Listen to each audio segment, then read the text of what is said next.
తెలంగాణ తొలి ముఖ్యమంత్రి కేసీఆర్ కు నోటీసులు ఇవ్వడాన్ని అంబర్పేట నియోజకవర్గ బీఆర్ఎస్ శ్రేణులు తీవ్రంగా ఖండించారు. ఈ చర్యను నిరసిస్తూ బీఆర్ఎస్ సీనియర్ నాయకులు ఎర్రబోలు నరసింహారెడ్డి ప్రభుత్వంపై నిప్పులు చెరిగారు. కేసీఆర్ ను టచ్ చేస్తే ఊరుకునేది లేదని, రాష్ట్రాన్ని అగ్నిగుండంగా మారుస్తామని సీఎం రేవంత్ రెడ్డికి గట్టిగా హెచ్చరిక జారీ చేశారు. మాజీ సీఎం కేసీఆర్ కు నోటీసులు ఇవ్వడాన్ని వ్యతిరేకిస్తూ అంబర్పేట నియోజకవర్గంలో బీఆర్ఎస్ నాయకులు ఆందోళన వ్యక్తం చేశారు. పార్టీ సీనియర్ నేత ఎర్రబోలు నరసింహారెడ్డి ఈ సందర్భంగా రేవంత్ రెడ్డి ప్రభుత్వంపై తీవ్ర స్థాయిలో విరుచుకుపడ్డారు. కేసీఆర్ జోలికి వస్తే రాష్ట్రం అగ్నిగుండంగా మారుతుందని ఆయన హెచ్చరించారు. బీఆర్ఎస్ నేతలపై పెడుతున్న శ్రద్ధ ప్రజల సమస్యల పరిష్కారంపై లేదని ప్రభుత్వంపై ధ్వజమెత్తారు. రాబోయే మున్సిపల్ ఎన్నికల్లో కాంగ్రెస్ పార్టీ ఓడిపోతుందన్న భయంతోనే సీఎం రేవంత్ రెడ్డి ఇలాంటి కుట్రలకు కుతంత్రాలకు పాల్పడుతున్నారని ఆరోపించారు. తెలంగాణ రాష్ట్రాన్ని సాధించిన జాతిపిత కేసీఆర్ అని, అసలు తెలంగాణ ఏర్పడకపోతే రేవంత్ రెడ్డి ఈ రోజు సీఎం సీట్లో ఉండేవారని ఎర్రబోలు నరసింహారెడ్డి సూటిగా ప్రశ్నించారు.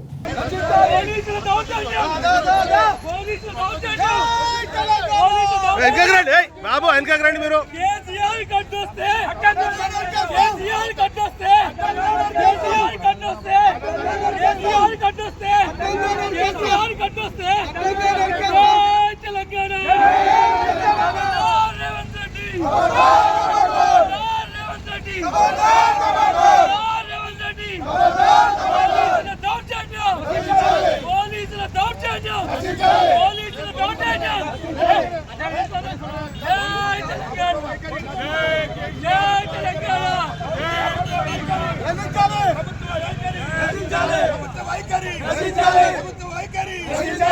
తెలంగాణ జాతిపిత కేసీఆర్, తెలంగాణ జాతిపిత కేసీఆర్, తెలంగాణ జాతిపిత కేసీఆర్, తెలంగాణ జాతిపిత KCR. Down down Revanth Reddy, down down Revanth Reddy, down down Revanth Reddy, down down Revanth Reddy. ఇదేమి రాజ్యం, ఇదేమి రాజ్యం, రాజ్యం దోపిడీ రాజ్యం, ఇదేమి రాజ్యం, ఇదేమి రాజ్యం, రాజ్యం దోపిడీ రాజ్యం, ఇదేమి రాజ్యం, ఇదేమి రాజ్యం, రాజ్యం దోపిడీ రాజ్యం.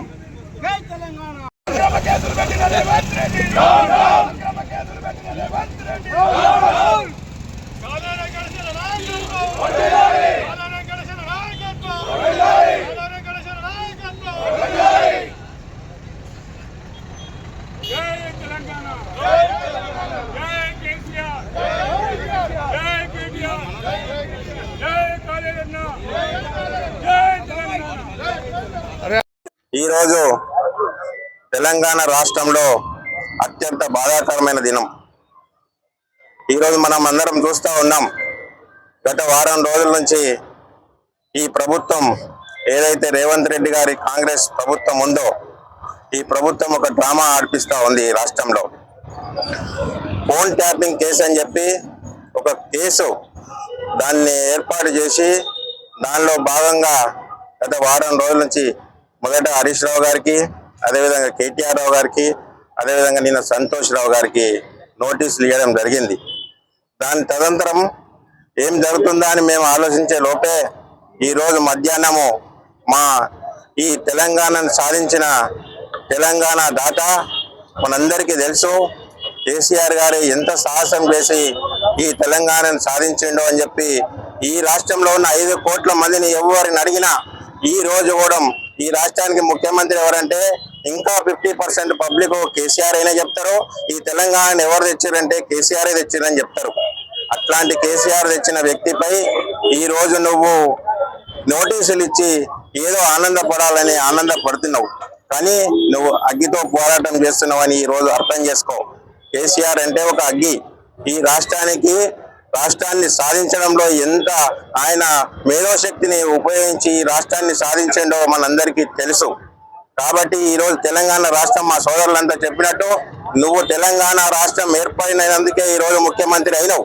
కానీ ఈరోజు నువ్వు ఏం చేస్తున్నావు అంటే ఇంకా సమైక్యవాద తొత్తుల మధ్యలో ఉండి ఈరోజు సమైక్యవాదులు ఏదైతే చెప్తున్నారో ఈనాడు నువ్వు ఉద్యమం చేయలే, నువ్వు జై తెలంగాణ అనలే, అయినా నీకు ఈ అదృష్టం పలికిందంటే అది కేసీఆర్ వలన. కాబట్టి మీరు ఇప్పటికైనా అర్థం చేసుకోండి, ఈ అగ్గితో పెట్టుకోకండి. తెలంగాణ ఈ రోజు రాష్ట్రం అంతా ఎక్కడక్కడ కేసీఆర్ కి నోటీసులు ఇవ్వగానే మొత్తం బుక్కిరి బిక్కిరి అయిపోతుంది తెలంగాణ. కాబట్టి మీరందరూ ఇప్పటికైనా మీరు ఆలోచించండి. ఒక సైడ్ సమ్మక్క సారక్క జాతర, సారలమ్మ జాతర జరుగుతూ ఉంది. మీ యంత్రాంగం అంతా అక్కడ డ్యూటీలలో ఉన్నారు. దానిపైన మీరు కాన్సన్ట్రేషన్ చేయండి. ఇట్లానే పిచ్చి శాస్త్రాలు చేసి నికృష్ట శాస్త్రాలు చేసి ఎందుకు అనవసరంగా బదనాం అవుతారు? ఈ రోజు మీకు ప్రజలు ఇచ్చింది మ్యాండేట్ ఎందుకు ఇచ్చారు? ప్రజలు ఎందుకు గెలిపించారు? మీరు నబద్దాలు ఆడి 42 పేజీలో ఒక ప్రజా పరిపాలన అని చెప్పి మీరు ఒక మేనిఫెస్టో రిలీజ్ చేసి దానిలో 6 గ్యారంటీలు అని చెప్పి 420 అంటే 420 హామీలు ఇచ్చి ఈ రోజు ప్రజలను మోసపరిచి అధికారంపై కూర్చున్నారు. కానీ మీరు వీటి మీద ఎప్పుడు దాని మీద ధ్యాస పెట్టలేదు. ఎందుకు ధ్యాస పెట్టట్లేదు? ప్రజలు మీకు పట్టరా? మిమ్మల్ని ఓట్లు వేసి గెలిపించిన ప్రజల కోసం పట్టరా? అయితే ఏదైతే ఇప్పుడు ఈ ప్రతిపక్ష పార్టీగా ఏదైతే బీఆర్ఎస్ పార్టీ ఉందో, మా కేసీఆర్ గారి ఆధ్వర్యంలో మేము ఇంత పోరాటం చేస్తున్నామంటే దానికి వాళ్ళు ఈ డైవర్షన్ స్కీమ్ అంతే. పొద్దున్న లేస్తే మేము ఏదో రకంగా వాళ్ళు చేసే చేస్తాలని మనం చూసాం. కోల్ స్కామ్ ఎంత పెద్ద స్కామ్, అట్లాంటి ఇంకా చాలా స్కామ్ చేస్తా పోతున్నారు వాళ్ళు. వాళ్ళ స్కామ్స్ ఉన్నాయని చెప్పి మీరు ఈ విధంగా దొంగతనం దొంగపాటు పనులు చేస్తున్నారని చెప్పి మేము ప్రశ్నిస్తే ఇలాంటివన్నీ ముందుకు తీసి ఈ విధంగా డైవర్షన్ స్కీమ్ చేస్తా ఉన్నారు. కాబట్టి ఇప్పటికైనా నేను ప్రభుత్వానికి ఒక సలహా ఇస్తున్నా, అర్థం చేసుకోండి. ఇలాంటి పిచ్చి శాస్త్రాలు మానేయండి. ప్రజా పరిపాలన మీకు ఇంకా 2 సంవత్సరాల అవకాశం ఉంది. పెద్ద ఆయన మీకు కేసీఆర్ గారు మీకు ఎలాంటి అవకాశం ఇచ్చిండు ఒకసారైనా అర్థం చేసుకోండి. 2 సంవత్సరాలు మీకు టైం ఇచ్చిండు. 2 సంవత్సరాల వరకు నేను బయటకు రాను, మిమ్మల్ని ప్రశ్నించాను అని అడిగిండు. నీలాగేమైనా రోజు పొద్దున్న లేస్తే కేసీఆర్ భజన చేసుకుంటా, కేసీఆర్ తిట్టుకుంటా ఎక్కడ తిరగలే అంటే అర్థం చేసుకో ఆయన పెద్దతనం ఏంది, ఆయన ఎలాంటి వాడు, ఎంత మంచివాడు అన్నది. కాబట్టి ఇప్పటికైనా పిచ్చి శాస్త్రాలు మానే రేవంత్ రెడ్డి గారు దయచేసి ఈ ఏదైతే కేసు ఉందో ఈ కేసు మీద దృష్టిని తక్కువ చేసి ప్రజా పరిపాలన మీద దృష్టి సారించి ప్రజలని మీరు అన్ని రకాలుగా ముందుకు తీసుకుపోండి. మీరు ఇచ్చిన హామీలన్నీ నెరవేర్చండి అని చెప్పి తెలియజేస్తా ఉన్నాను.